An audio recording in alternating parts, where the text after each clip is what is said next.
had a lot of talk about who's going where and how I've decided to come to Pittsburgh to talk a little bit about what's going on right now. In the early days of World War II, Franklin Roosevelt told the country, and I quote, "The news is going to get worse and worse before it gets better and better. And the American people deserve to have it straight from the shoulder." Straight from the shoulder. The job of a president is to tell it straight from the shoulder. Tell the truth, to be candid, to face facts, to lead, not to incite. That's why I'm speaking to you today. The incumbent president is incapable of telling us the truth, incapable of facing the facts, and incapable of healing. He doesn't want to shed light. He wants to generate heat, and he's stoking violence in our cities. You know, this is a tragic fact of the matter that about his perilous hour, that how he's dealing with this perilous hour in our nation. And now we have to stand against violence in every form it takes. Violence we've seen again and again and again of unwarranted police shooting, excessive force, 7 bullets in the back of Jacob Blake, knee on the neck of George Floyd, killing of Breonna Taylor in her own apartment, violence of extremists and opportunists, right-wing militias, militias, militias, militias, militias, militias, militias, militia, militia, militia, and to derail any hope and support for progress. The senseless violence of looting and burning and destruction of property. I want to make it absolutely clear, something very clear about all of this. Rioting is not protesting. Looting is not protesting. Setting fires is not protesting. None of this is protesting. It's lawlessness, plain and simple. And those who do it should be prosecuted. Violence will not bring change. It will only bring destruction. It's wrong in every way. It divides instead of unites. Destroys businesses, only hurts the working families that serve the community. It makes things worse across the board, not better. No, it's not what Dr. King or John Lewis taught, and it must end. Fires are burning, and we have a president who fans the flames rather than fighting the flames. But we must not burn. We have to build. This president long ago forfeited any moral leadership in this country. He can't stop the violence because for years he's fomented it. You know, he may believe mouthing the words law and order makes him strong, but his failure to call on his own supporters to stop acting as an armed militia in this country shows how weak he is. Does anyone believe there'll be less violence in America if Donald Trump is reelected? We need justice in America. We need safety in America. We're facing multiple crises. Crises under Donald Trump have kept multiplying. COVID, economic devastation, unwarranted police violence, emboldened white nationalists, a reckoning on race, declining faith in the birth of the right American future. There's no reason why we can't just do so much more than we're doing. The common thread, the incumbent president who makes things worse, not better. An incumbent president who sows chaos rather than providing order. An incumbent president who fails in the basic duty of the job, which is to advance the truth that all of us know, that we're all born with the right to life, liberty, and pursuit of happiness. That's right, all of us. The moms and dads in Scranton, where I grew up, who have worked and scraped for everything they've ever gotten in life. The auto worker in Michigan who still makes the best automobile in the world. The single mom in Ohio working 3 jobs just to stay afloat, who'll do anything for her child. Retired veteran in Florida who gave everything he had to this country and now just wants us to honor the promises made to him. Lord & Taylor salesperson who just lost their job, a store closing after 194 years in business. Nurses and doctors in Wisconsin who've seen so much sickness, so much death in the past 6 months. And they wonder how much more, How much more can they take? But still, they muster up the courage to take care of those patients in this pandemic while risking their own lives. Researchers in Minnesota who woke up this morning determined to find a breakthrough in treating cancer. And will do the same thing tomorrow and the day after and the day after, because she'll never give up. White, black, Latino, Asian American, Native Americans, everybody. I'm in this campaign for you, no matter your color, no matter your zip code, no matter your politics. When I think of the presidency, I don't think about myself. It isn't about my brand, it's about you, the American people. We can do better, and we have to do better. And I promise you this, we will do better. You know, the road back begins now in this campaign. You know me. You know my heart. You know my story, my family story. Ask yourself, do I look like a radical socialist with a soft spot for rioters? Really? I want a safe America, safe from COVID, safe from crime and looting, safe from racially motivated violence, safe from bad cops. Let me be crystal clear, safe from 4 more years of Donald Trump. I look at this violence and I see lives and communities and the dreams of small businesses being destroyed, and the opportunity for real progress on the issues of race and police reform and justice being put to the test. Donald Trump looks at this violence and he sees a political lifeline. Having failed to protect this nation from the virus that has killed more than 180,000 Americans so far, Trump posts an all-caps tweet screaming "law and order" to save his campaign. One of his closest political advisors in the White House doesn't even bother to speak in code. She just comes out and she says it. Quote, "The more chaos, violence, the better it is for Trump's reelection." Just think about that. This is a sitting president of the United States of America. He's supposed to be protecting this country, but instead he's rooting for chaos and violence. The simple truth is, Donald Trump failed to protect America. So now he's trying to scare America. Since Donald Trump and Mike Pence can't run on their record that has seen more American deaths to a virus, this virus, than the nation suffered in every war since Korea combined.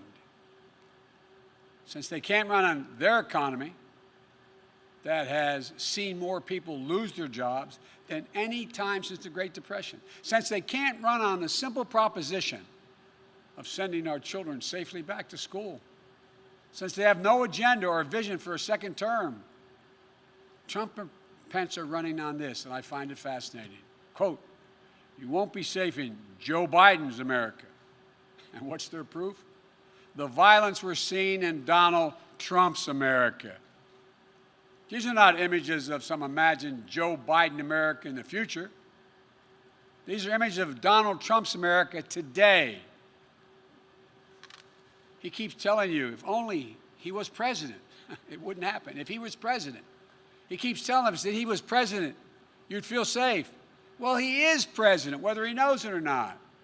And it is happening. It's getting worse, and you know why? Because Donald Trump adds fuel to every fire.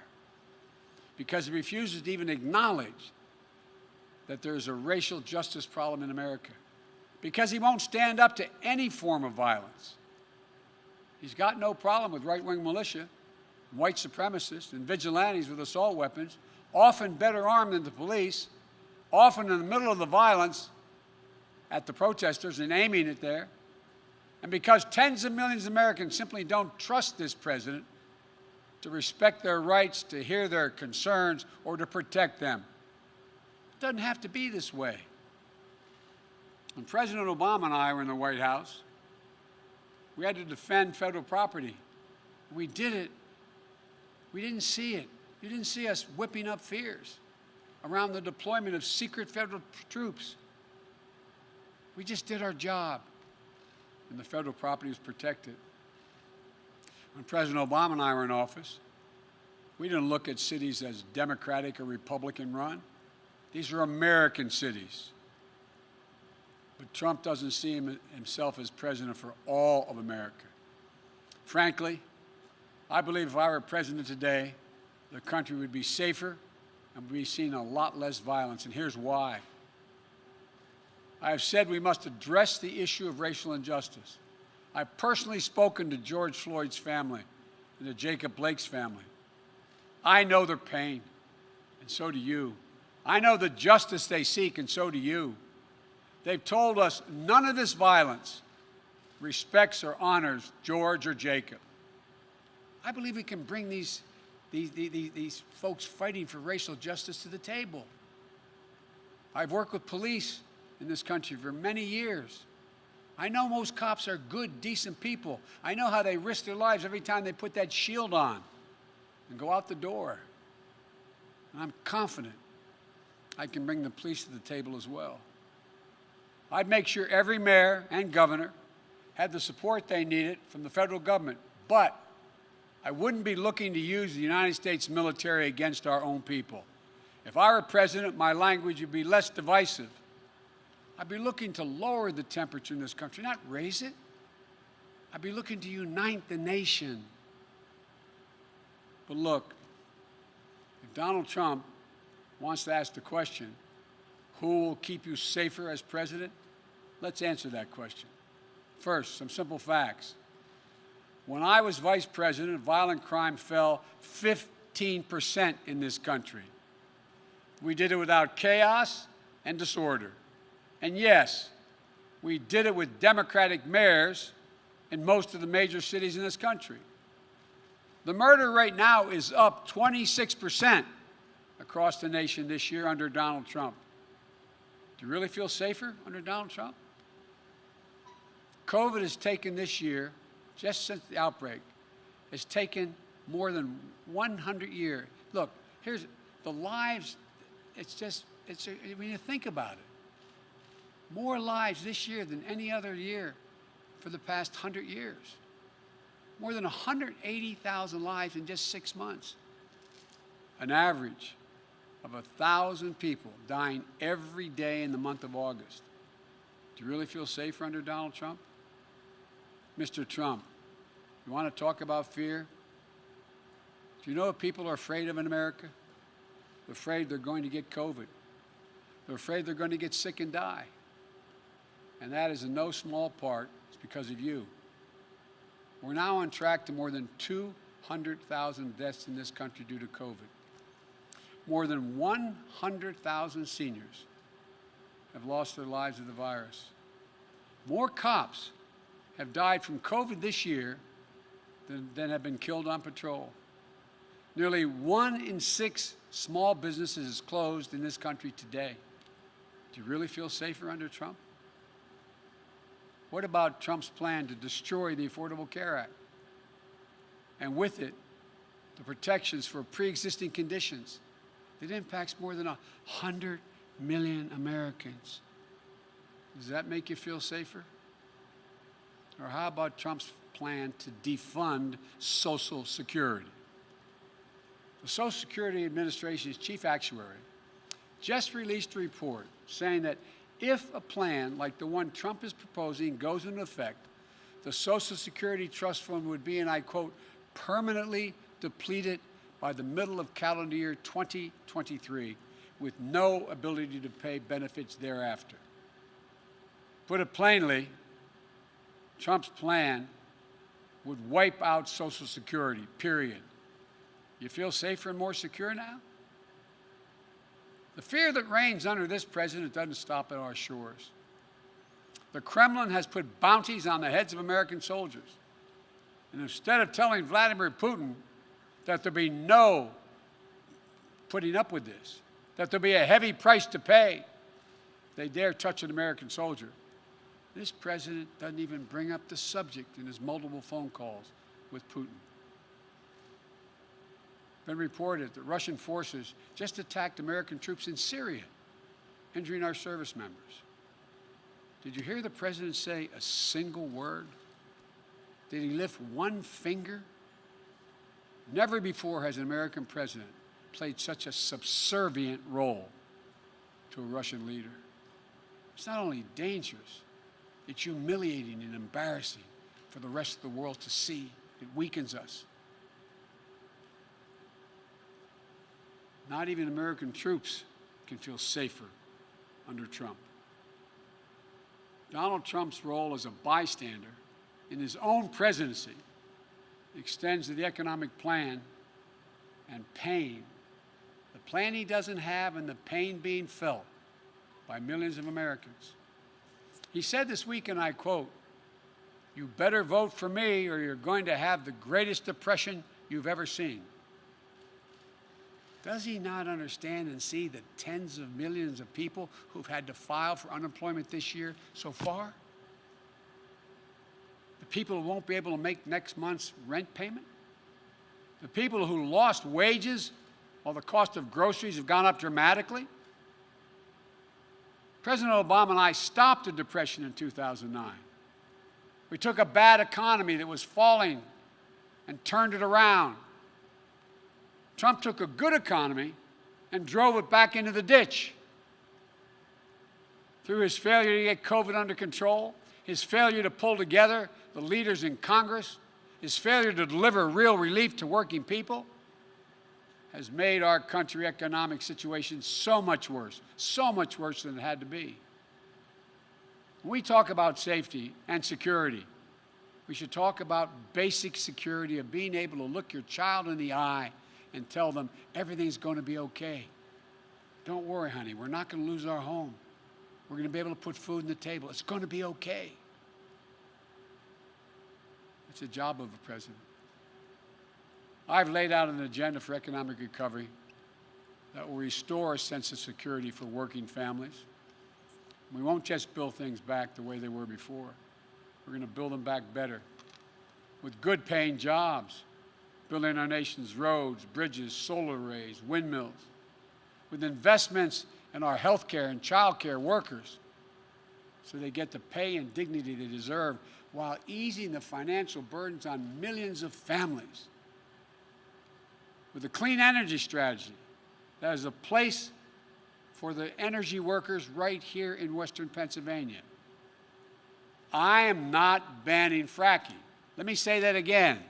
I am not banning fracking, no matter how many times Donald Trump lies about me. This future, the future, that's what this is all about.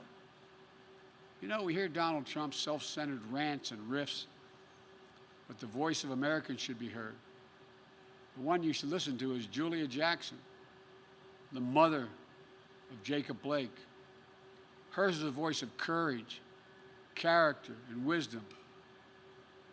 In looking at the damage that has been done in her city, she said, quote, "The violence and destruction doesn't reflect my son or my family." These are the words of a mom, a mother, whose son had just been shot 7 times in front of his children, badly injured, paralyzed, perhaps permanently. And even as she seeks justice for her son, she's pleading for an end to the violence and for this nation to heal. She said she was praying for her son. Then she said something to me that surprised me. She said she was praying for all police officers. She said she was already been praying for America even before her son was shot. She's publicly asked all of us to examine our hearts. Citizens, elected officials, the police, all of us. And then she said this, quote, "We need healing.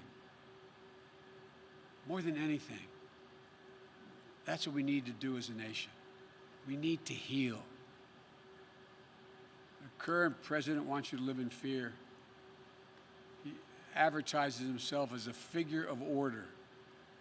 He isn't. And he's not been part of the solution thus far. He's part of the problem. The problem that I, as president, will give you my all resolve to stop. I'll deal with the virus. I'll deal with the economic crisis.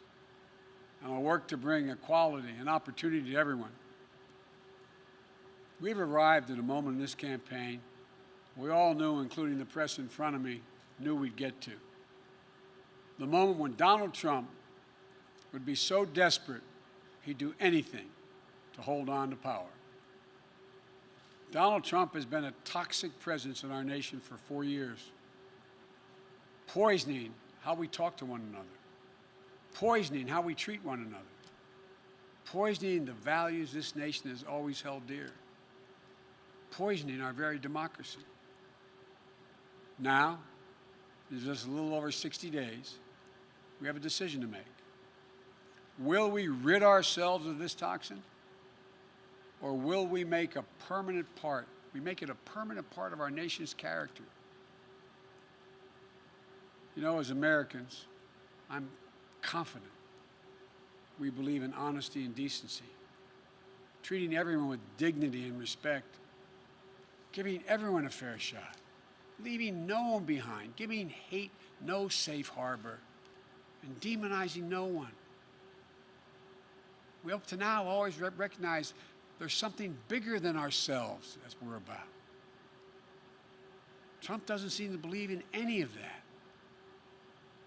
Look, I've said it before and I'll keep saying it. America's an idea. It's the most powerful idea in the history of the world. And I believe it beats in the hearts of the people of this country. All men and women are created equal. And they deserve to be treated equally. Trump has sought to remake this nation in his image, selfish, angry, dark, and divisive. This is not who we are. At her best, America has always been, and if I have anything to do with it, will be again generous, confident, an optimistic nation, full of hope and resolve. Donald Trump is determined to instill fear in America. That's what his entire campaign for the presidency has come down to, fear. But I believe Americans are stronger than that.